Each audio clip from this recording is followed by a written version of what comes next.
Channel पर बैठकर पाकिस्तान में 3 लोग तंज कसते थे बाबर आजम पर, जिसमें एक नाम था इमाद वसीम का, दूसरा नाम मोहम्मद आमिर का और तीसरा नाम अब्दुल रजाक का। रजाक सिलेक्शन कमेटी में है। एक बार फिर पाकिस्तान के कैप्टन बन सकते।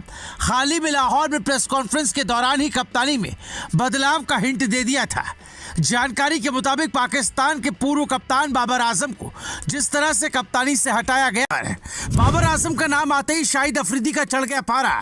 दामाद शाहीन के लिए खोला मोर्चा। पाकिस्तान क्रिकेट में फिर से उथल पुथल का सिलसिला शुरू हो चुका है। आजम जो कि वापस कप्तान बन गए हैं व्हाइट बॉल में पाकिस्तान के लिए, T20 में और ODI में। लेकिन कौन कहता है कि पाकिस्तान में सभी चीज। अस्सलाम वालेकुम नाज़रीन, आप देख रहे हैं स्पोर्ट टीवी। मैं आपका अपना कमर जमान। दुनिया भर में या तो क्रिकेट में सियासत होती है या सियासत से क्रिकेट चलता है, लेकिन पाकिस्तान में क्रिकेट और सियासत दोनों ही ड्रामा है। PCB मोहसिन नकवी ने किया नाकस फैसला। पहले वर्ल्ड कप हारने के बाद बाबर आजम को कप्तानी से हटाया और फिर शाहीन शाह अफरीदी को कप्तान बना दिया गया।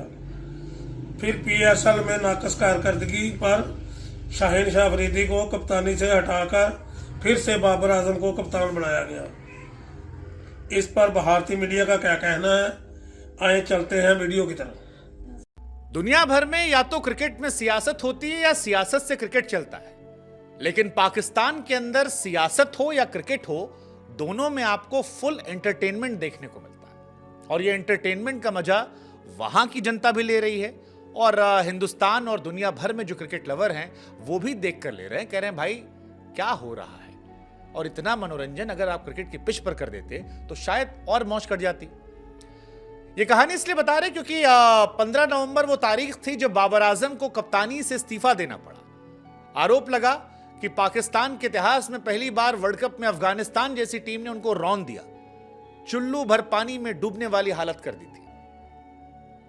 भारत के सामने एक बार फिर ODI में हारे, लेकिन अब 31 मार्च को लौट के पाकिस्तान वापस बाबर आजम पर आ गए। शाहीन शाह अफरीदी के फैंस कह रहे हैं कि भाई हमको शाहीन के लिए दिल से बुरा लगता है, क्योंकि पहले कप्तान बने T20 क्रिकेट में जिन्हें एक सीरीज के बाद ड्रॉप कर दिया गया। सिर्फ एक सीरीज खिलाई गई, वो ड्रॉप हो गए। मोहम्मद रिजवान कह रहे हैं कि हमसे ऐसी क्या खता हुई, हमने कौन सा गुनाह किया है और हमारी तपस्या में कहां कमी रह गई, क्योंकि 2021 से लगातार हम मुल्तान सुल्तान को फाइनल में ले जा रहे हैं। अगर पैमाना PSL है तो हम तो इस बार ही फाइनल खेले थे, बाबर तो इस बार ही फाइनल नहीं खेले। और अगर बाबर को तब उनकी परफॉर्मेंस के हिसाब से ड्रॉप किया गया था कि वो कैप्टन मटेरियल नहीं है, तो इस बीच में उन्होंने कौन से तीर मार लिए। लेकिन बाबर आजम फिलहाल पाकिस्तान के कैप्टन जो हैं बना दिए गए हैं और बीते एक हफ्ते में पाकिस्तान के अंदर खूब ड्रामा देखने को मिला। सबसे पहले आप याद कीजिए, ARY चैनल पर बैठकर पाकिस्तान में 3 लोग तंज कसते थे बाबर आजम पर, जिसमें एक नाम था इमाद वसीम का, दूसरा नाम मोहम्मद आमिर का और तीसरा नाम अब्दुल रजाक का। रजाक सिलेक्शन कमेटी में है। इमाद वसीम वापस रिटायरमेंट ले चुके हैं और बाबर आजम के साथ खेलेंगे। मोहम्मद आमिर भी बाबर आजम के साथ खेलेंगे। उस्मान खान जो UAE चले गए थे क्योंकि पाकिस्तान में इज्जत नहीं मिली थी, वो भी वापस आ गए। और शाहीन शाह अफरीदी जिन्होंने वाकई में मोहम्मद आमिर और इमाद वसीम को समझाया था कि आप देश के लिए आ जाइए और T20 वर्ल्ड कप में आप रहेंगे तो हमारी टीम थोड़ी मजबूत रहेगी, उनका पत्ता कट चुका है। बाबर T20 ODI के दोबारा कप्तान बने हैं। शान मसूद जैसे तैसे अपनी कुर्सी बचाने में कामयाब रह गए हैं। शान मसूद की कुर्सी नहीं गई है, लेकिन शाहीन शाह अफरीदी केवल 5 T20 मैच और एक खराब PSL के चलते बाहर हो जाते हैं। अब शाहीन के फैंस पूछ रहे हैं कि ऐसा क्या हुआ। लॉजिक दिया जा रहा है कि तेज गेंदबाज अच्छा कप्तान नहीं बनता। अब ये उस दौर में लॉजिक है जब पैट कमिंस जैसा गेंदबाज वर्ल्ड नंबर 1 बना हुआ बैठा है। खैर, बाबर आजम की बात करेंगे तो बाबर आजम ने क्या कुछ किया है वो हम सब ने देखा और उस बारे में हम आपको बताएंगे। लेकिन सवाल ये है कि पाकिस्तान का एंटरटेनमेंट कहां से रुकेगा। और ये एंटरटेनमेंट इसलिए कह रहे हैं क्योंकि जिस मोहम्मद आमिर और इमाद वसीम को पाकिस्तान की टीम में शामिल किया गया है, ये वही लोग हैं जो जियो न्यूज पर बैठकर और तमाम और चैनल पर बैठकर जबरदस्त तरीके से तंज कसते थे और कहते थे कि बाबर तो डिजर्विंग ही नहीं है, आप बाबर को कैसे खिला सकते हो। इमाद वसीम के तमाम स्टेटमेंट है कि I don't think Babar Azam should be part of Pakistan T20 team. Mohammad Amir ने कई बार कह दिया था कि यार बाबर को तो मैं अपनी टीम में रखूंगा ही नहीं, he is not a good T20 player. अब सवाल यह कि क्या ये दोनों उनकी कप्तानी में खेलेंगे, क्या बाबर इन्हें खिलाना चाहेंगे अगर वो सिर्फ नाम में कैप्टन नहीं है, और अगर बाबर के पास ताकत है तो तो उनके पुराने हित मित्र का क्या? क्योंकि बाबर को कैप्टनसी से हटाया दो चीजों की वजह से गया था। पहला, बाबर कोई भी टूर्नामेंट जीत नहीं पाए थे, उनके नाम पर भी मनहूसियत वाला टैग था कि इनके साथ रहते टीम जीतती नहीं है, फाइनल हार जाते हैं। दूसरा, बाबर मैं, मेरा दोस्त, उसका परिवार, उसका दोस्त, मेरा परिवार, ये कहानी चल रही थी।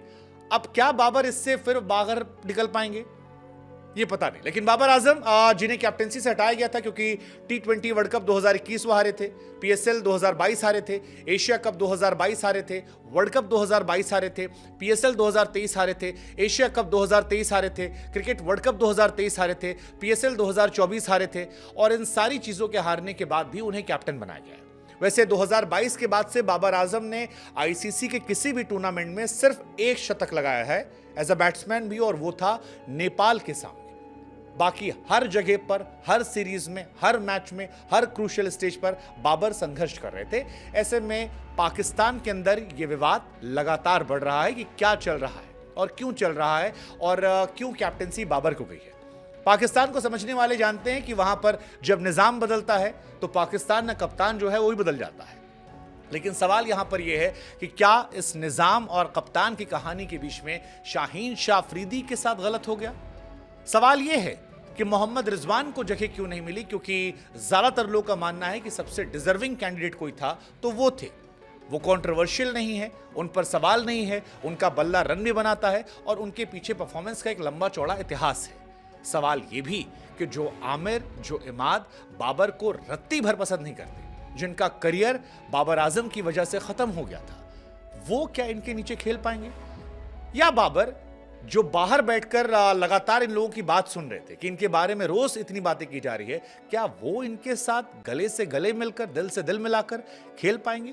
या इनका भी हश्र वही होगा जो आजकल हम मुंबई इंडियंस में देख रहे हैं? क्या सोचते हैं आप? हमें जरूर बताइएगा।